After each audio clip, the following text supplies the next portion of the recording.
There's a new horse in the stable, and the competition had better brace itself. Yep, hello dear friends, I'm here in beautiful Italy, and this afternoon we were lucky enough to have a bit of fun with the Aprilia Tuareg rally. My impressions in this video, so definitely stick around.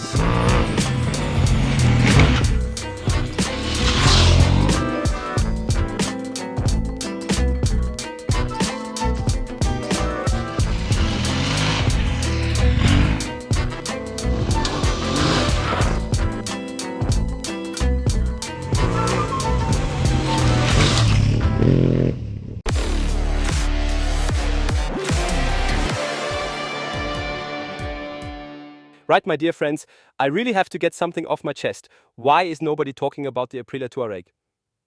And I really hope that's going to change with the rally version. Because honestly, 660 cubic centimeters, you've still got your 80 horsepower, the bike weighs under 200 kilograms, and the best part, I'll tell you straight away, is this. Aprilia has actually listened to the community, and my mate put it perfectly. He said the old Touareg kind of felt like driving a diesel. The throttle response was just really dull. And today, the first thing I noticed while riding was that the throttle response is now almost like on an R1, for example. They've really taken that community feedback on board, and especially in off-road mode, the throttle response has changed dramatically. That's got to do with the engine mapping which they've revised. And now, when you're riding in off-road mode, it's seriously aggressive. I'll say this up front, it actually takes a bit of getting used to, because the thing just shoots off and it's a bit less extreme or a bit tamer in urban mode. So when switching from adventure to urban, you do feel a difference. But overall, big kudos to Aprilia for truly listening to the community and completely reworking that feature. So that's that.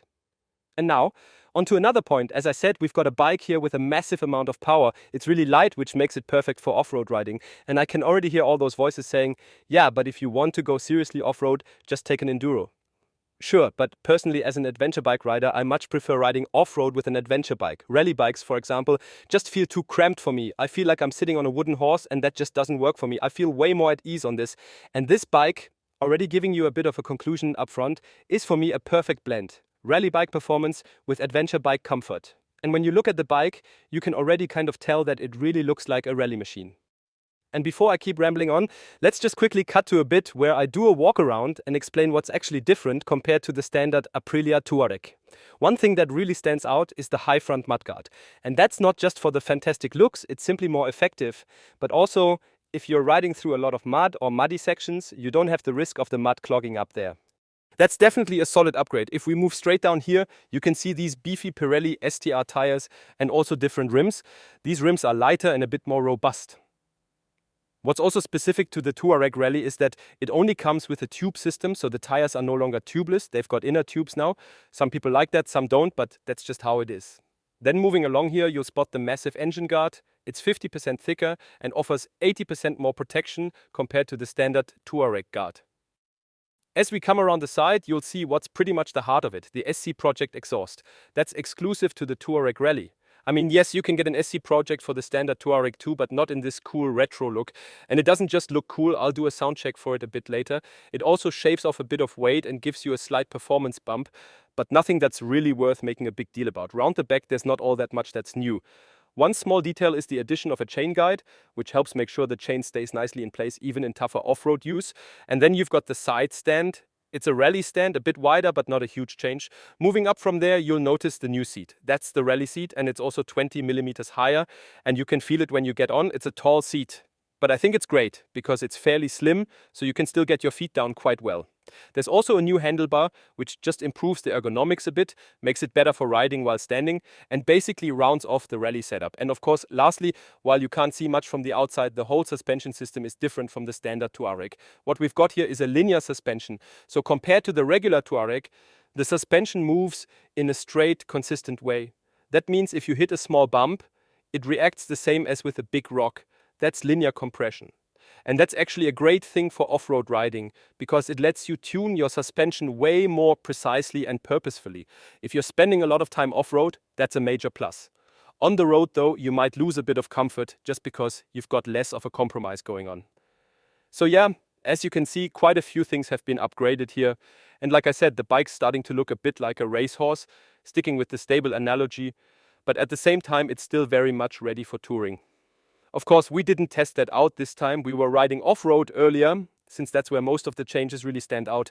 But you could easily bolt on a plate back here at pannier systems. You've still got a seat and seating ergonomics that make long rides perfectly doable.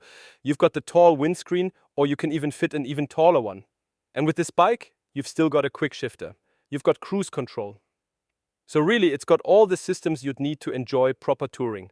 Sure, you make a few compromises, like I mentioned earlier, with that linear suspension. It might not be quite as comfy on the road, but that's the trade-off. But basically, you can still go touring and traveling really comfortably with this bike.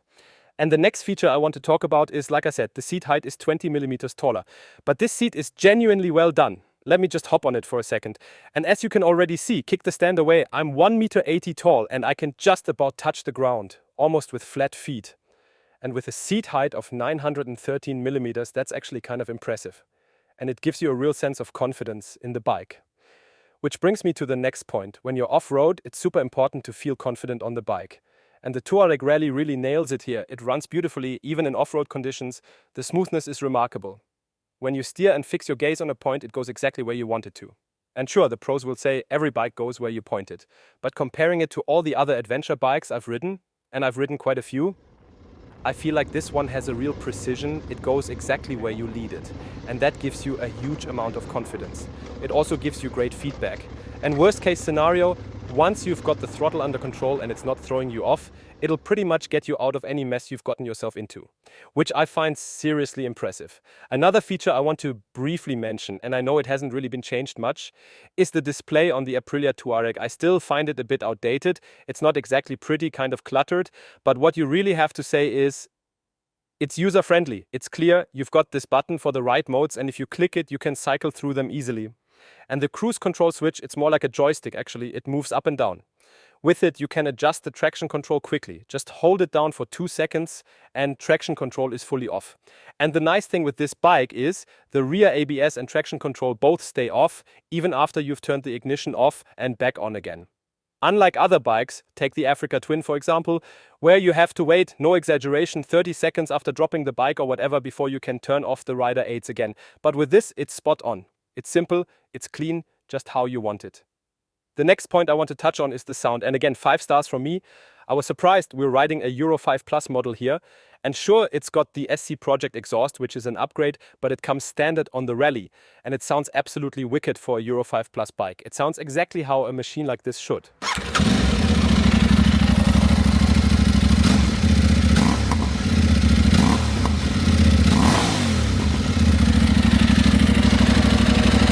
All in all, I've got to say, I'm genuinely happy with it. I'm surprised by how versatile the bike is and how much control you feel when you're riding it. The only thing, to be honest, that bugged me a little, and it's really a small detail, is the side stand at the back. If you're riding off-road a lot, you end up hitting it with your heel all the time. You're constantly nudging it down a bit, and that gives you this weird sense of uncertainty. You don't know if it's a branch or what. It just feels a bit odd. And like I said earlier, the throttle response in off-road mode, it's pretty full on. But you can change the mappings. So if it's too much for someone, you can dial it back. Other than that, I just have to say, really well done. I genuinely enjoyed testing this bike. I'm curious, let me know in the comments if you think this rally upgrade is necessary, if it makes sense. We'll also show the prices again for both the standard and the rally versions. I'd love to hear your thoughts on that. As for me, I'm already looking forward to the next time I get to ride the Aprilia Touareg Rally. And with that, I think I've said it all. Take care out there, ride safe, and hopefully we'll see each other again soon. Ciao.